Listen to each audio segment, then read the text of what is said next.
कार्यकर्त्यांची भेट घेऊन योग्य तो निर्णय आपण घेणार आहोत, असं ठाकरेंच्या शिवसेनेचे नेते आणि माजी आमदार राजन साळवी यांनी सूचक वक्तव्य करत म्हटलंय। विधानसभा निवडणुकीमध्ये आपल्या पराभवाला पक्षातले वरिष्ठ नेते जबाबदार असल्याचा आरोपही राजन साळवींनी आता केलेला आहे। या पराभवाला जबाबदार असणाऱ्यांचा शोध घेणं गरजेचं असल्याचं सूचक वक्तव्य राजन साळवी यांनी केलंय।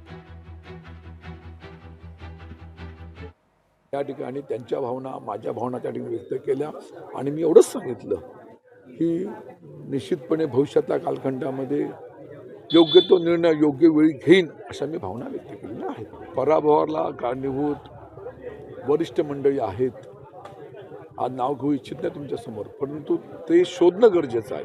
आणि मी तिथं स्पष्ट सांगितलं की आज जो दुःखाचा डोंगर पक्षावरती आला, माझ्या कुटुंबावरती आला, माझ्या वैयक्तिक आयुष्यामध्ये आला, ह्याला कारणीभूत कोण आहे हे शोधणं गरजेचं आहे। नाही शोधलं तर भविष्यातल्या कालखंडामध्ये अशी माझ्यावरती जी वेळ आलेली आहे ती वेळ पुन्हा अन्य व्यक्तीवरती येऊ शकते, ती येऊ नये यासाठी योग्य ती निर्णय त्यांनी घेतला पाहिजे वरिष्ठ नेतृत्वाने।